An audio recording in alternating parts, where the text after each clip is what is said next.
Good morning, everybody. Today we are going to discuss about the electronic mail. We say email. So this is the one of the applications available at application layer. It allows user to send mails as well as to receive mails from one place to other place. So in this electronic email, we will see architecture and what do you mean user agent, what are various message formats, how we can transfer message from one place to other place. Finally we will see the delivery of these mails. So this is the discussion of email. We say electronic mail. Email is used for sending a single message that includes, it can be a text, it can be a voice or video or graphics, like that. Any of these things we can transfer from one place to other place. So what is the backbone for this one? When you want to implement at application layer, which protocol is helpful for us?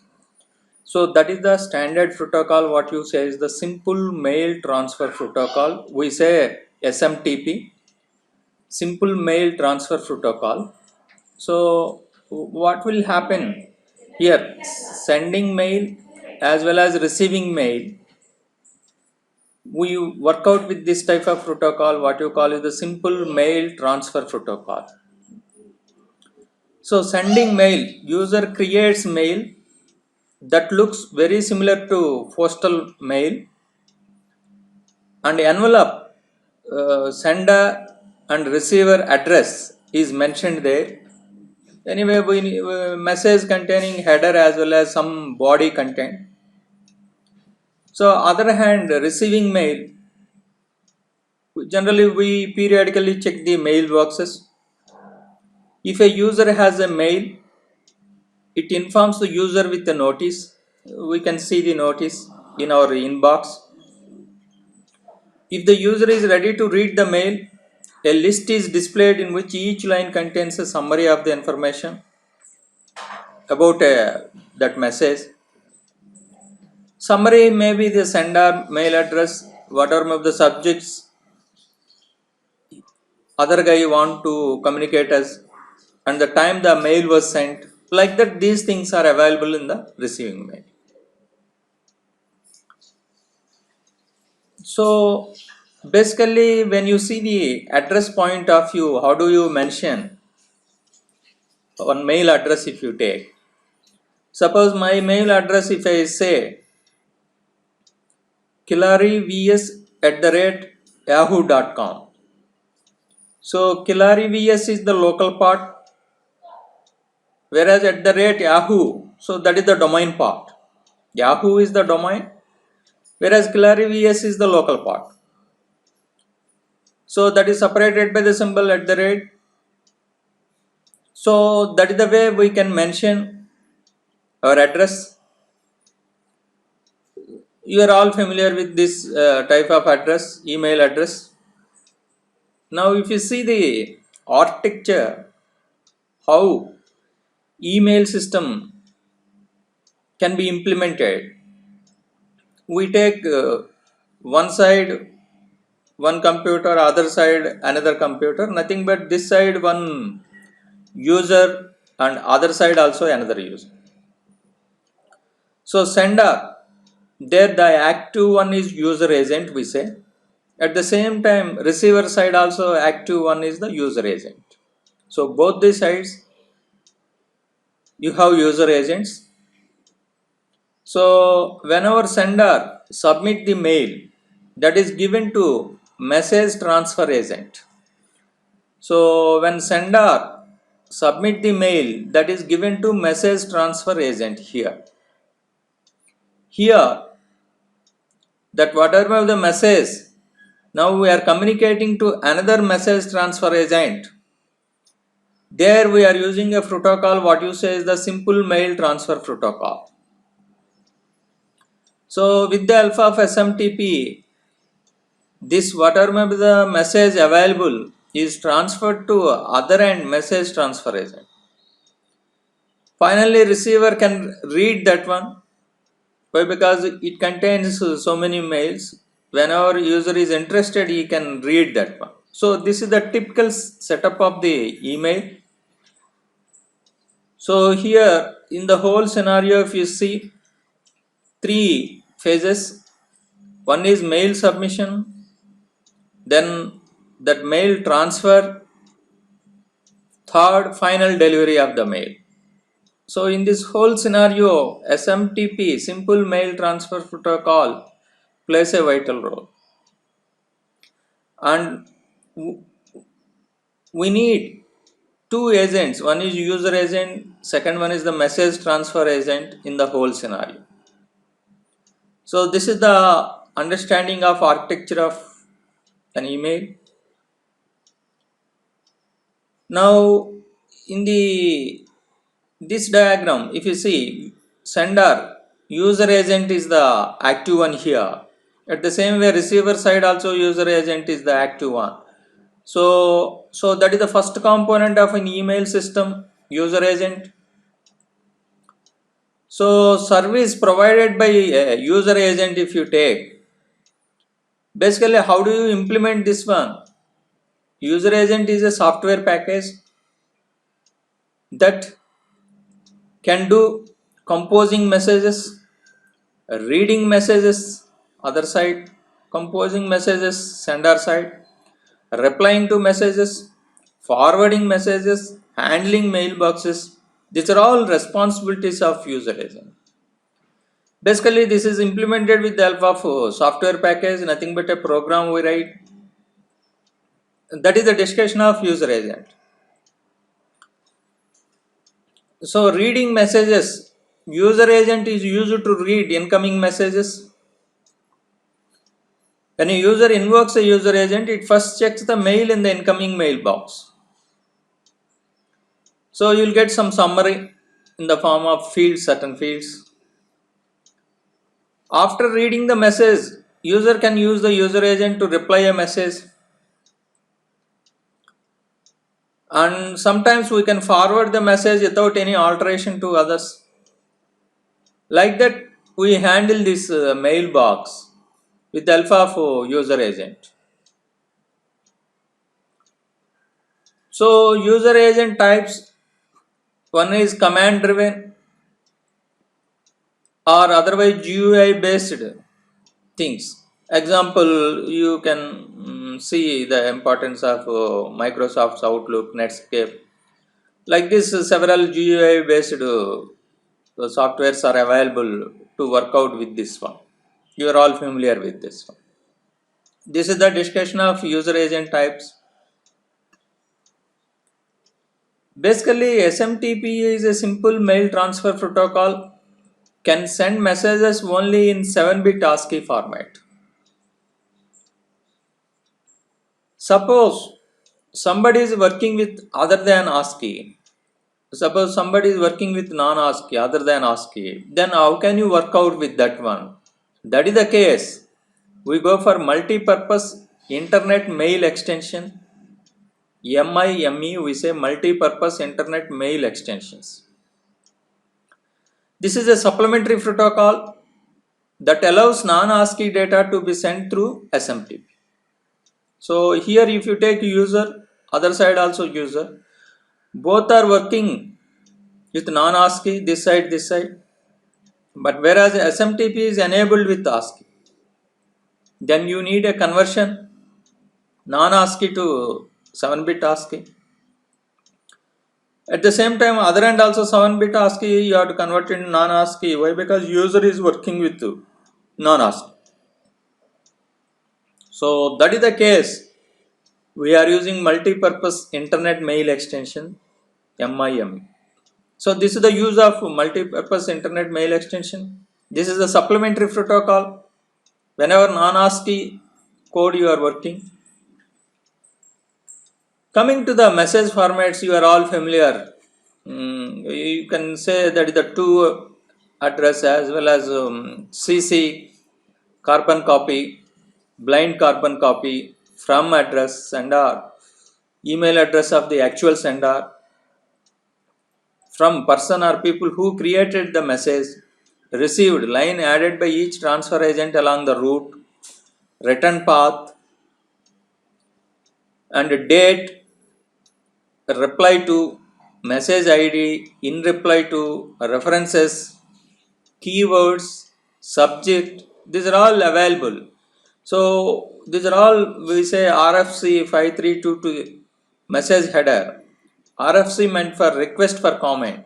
So that is the 5322 message header, and even you can work out with the MIME version. Whenever you are working with non-ASCII to ASCII, you need this one. So MIME, there also header containing content description, content ID, content transfer encoding mechanism, content type, like this. So apart from that, sometimes we work out with the text, sometimes we work out with the image, either JPEG format or GIF format or TIFF format. Audio, you are all familiar with the MP4, video, MPEG, like that several applications are defined here. So whenever you are using MIME along with this SMTP, so there you have a header related to MIME also. There MIME version they specify, content type and subtype they specify, what type of encoding type they specify, message ID they specify, and content description they specify. Remaining part email body will be there. So this is the special thing header. Whenever you are working with non-ASCII to ASCII conversion, then you need this type of header, MIME header. So anyway, you are familiar with image formats, JPEG or graphic interchange format, GIF. Video, you are familiar with the MPEG, Motion Picture Experts Group, as well as audio and other applications. So here type and subtype we have discussed. So type test, subtype, it is a plain text or not. What is the description we can describe here? Like that, type can be multi-part, subtype may be mixed or parallel, like that. Message, it can be in RFC 822, nothing but body is encapsulated message. Partial, body is a fragment of bigger message when you cut into pieces. Like that image, if you take JPEG, that is a format. Like video, we say MPEG, we are all familiar. Like that, type and subtype is defined there. So when you take mail transfer agent, also called a mail server or a mail exchange server, is a computer program or software agent which transfers email messages from one computer to another. If you see this diagram, this is one user, Alice, another user, Bob. So here SMTP client in turn contacting his server, SMTP server, and once again this mail server to this other end mail server. We are using internet. So like that, Bob is taking whatever the message. So this is the scenario: SMTP client, SMTP server here, then SMTP client, here SMTP server, then Bob is connected to this server. So Alice is connected to this server, Bob is connected to this server. In between you can use internet. So like that we transfer the mails. If you see the whole scenario, how does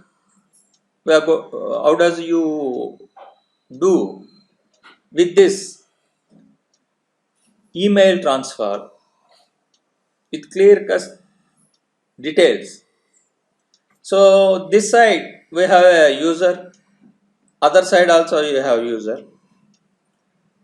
Here mail user agent. Anyway, here user agent is active.